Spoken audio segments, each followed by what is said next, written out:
Alright, so for my lift that I'm going to be demonstrating, I'm going to show a RDL or Romanian deadlift.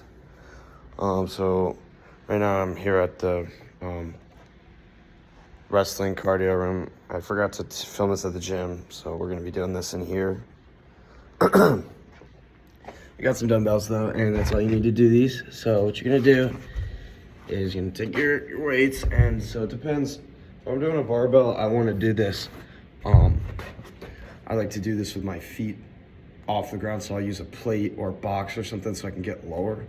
But typically when I use dumbbells, I like to, I don't go all the way down. I actually like to stop at about, you'll see when I demonstrate, but I like to stop before the dumbbells hit the ground, so I'm not bouncing off the ground or crushing my feet. I like to focus on the stretch and the squeeze at the top rather than the full range of motion. I don't know if that's exactly optimal, but that's just what I feel the best when I do these, and that's the way I like to do them. So basically what you're gonna do, is you're actually gonna take a kind of narrow stance. Feet probably a little less than shoulder width apart. And so then you're going to get your weights in front of you. And so the difference between a Romanian deadlift and a regular deadlift, you're pushing up. You're kind of coming through it, and the bar is coming across your knees. So a Romanian deadlift, you're actually gonna, they call it a stiff-legged deadlift. You're gonna do it with your legs, your knees locked, and your butt out. So what you're gonna do is you're gonna come down, you're gonna pick up your weight, and you're gonna come up like this. You're not coming up in a squatting motion. No, you're gonna come up like this, and you're gonna keep your back straight, your lower back, your erector muscles in your lower back tight. Like if you were to touch this, you could feel my back muscles. And you're gonna keep your glutes engaged. So when you're coming up, you're actually, like I'm just coming down here, I'm stretching, I feel the stretch in my hamstring and my glutes, and I'm pulling it up.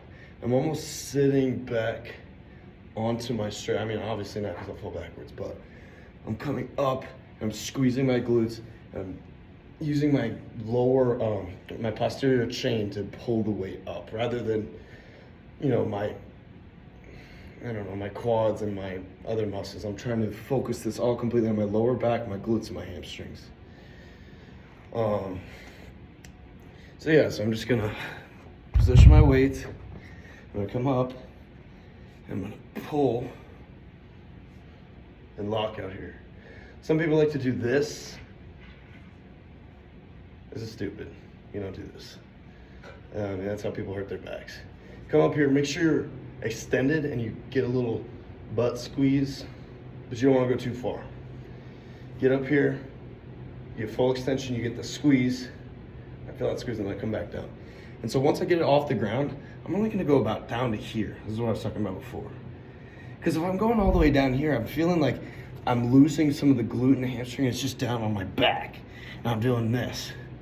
So as soon as I'm not feeling my hamstrings engaged anymore and it's just my back, then I'm not helping myself. This exercise is for your hamstrings and your glutes. So what you're gonna do is once you get to about here, before your back starts to round, I don't know if you can see that, but see my back. Before it starts to round, just back up again.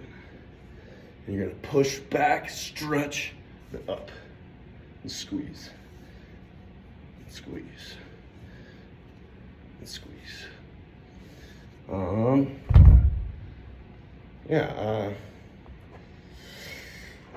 to think of anything that I could have missed. I think that covers it. Some people do variations where like their heels elevated or their toes elevated, and it's all about a preference thing for what you like and what you feel the most. This exercise is great for honestly anybody. Your hamstrings are criminally undertrained. Just the average person doesn't train their hamstrings enough, and that's why you see so many ACL tears in athletes and in everybody's, because they have an imbalance between their quads and their hamstrings. So just a good exercise for your posterior chain, your lower back, your glutes, your hamstrings. A good exercise for any athlete that uses their hamstrings and any athlete that wants to prevent injuries. Strengthening your posterior chain is great for, I don't know, I can think about wrestling, obviously, like lifting motions and that kind of, but also, I mean, anything where you're using your hamstrings or your glutes and yeah, anything where you use that posterior chain muscles is great, and it's great for bulletproofing your back. I mean, strengthening your lower back is always great because people these days are all worried about, oh, my back hurts, and they all have glass backs and they're getting hurt. And I think strengthening your lower back, your lumbar muscles, and your spinal column, I guess, is good for you, you know. And you might feel this the next day in your glutes, your hamstrings, your back, but that's good. I mean, it means you're working, and I take a small bit of pain over a lot of pain over an injury. So I think this is a great bulletproofing exercise, great strengthening exercise.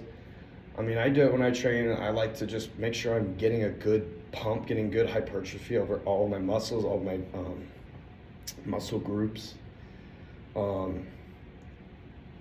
that about covers it. So yeah, common pitfalls to avoid. We talked about stretching too far, not cool. Stretching too far, I would say, if you're doing stuff where your knees are coming over your toes, you're doing it wrong. Keep your legs locked.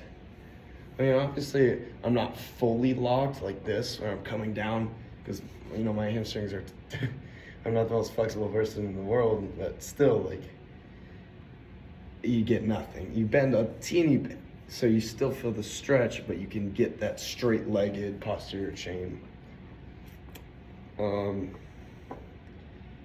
mean, picking a weight that's the right for you is important too, because realistically, you can go pretty heavy, but all of a sudden the form starts to break down. If you can do the 90s, but you're hunching your back and you're hunching it up and you're kind of doing some of this stuff, or you're bending your knees to cheat, then it's just no point. You're not helping yourself at all. But also, if you're too light and it's just not getting a stretch or a squeeze that burns a little bit, then you're obviously not getting the full effect. So choosing the right weight. I always crush my toes doing these, so just be careful. I mean, luckily dumbbells, the way these work is like, you can have that kind of perfect little space where you're not going to crush your foot, but you know, it happens, you crush your feet. I do this also with a barbell. I was talking about this before.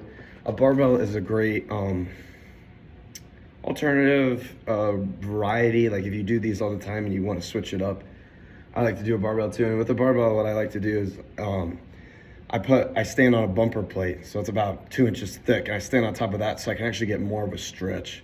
Because the barbell, you know, dumbbells are only about this high off the ground, but a barbell is pretty high off the ground, so you don't get the full stretch. So if you want to get more of a stretch, you can stand on a bumper plate, you can stand on a box, you can stand on a lot of things. I've done these with cables too. Cables are great for like stability, and they have constant time under tension. So if you want to like really get that burn, change it up, cables are really good too. I've liked doing cables. Cables are kind of hard to go super heavy on, because I mean, your average cable stack doesn't go much heavier than like, I don't know, 180 pounds. So if you want to go really heavy, if you can go heavy and you're not gonna do a bad job, then obviously like dumbbells or barbells your best bet.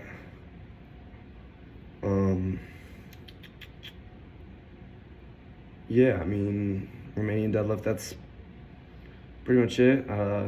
Came from Romania. I don't know much else about it.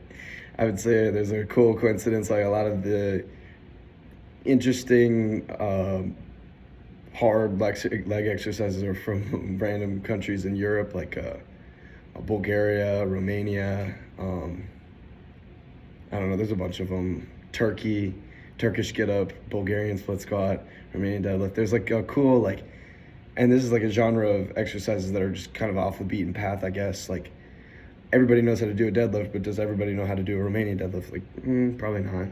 So I think that's probably just a good idea for us to be more familiar with these off the beaten path exercises, because training weird is how you get stronger, you know? Like, obviously bench squat clean is how some of the strongest dudes in the world lift, but sometimes, you know, what works for you is not the most standard status quo thing. I think we're starting to figure that out in the science and history of lifting. Is just that,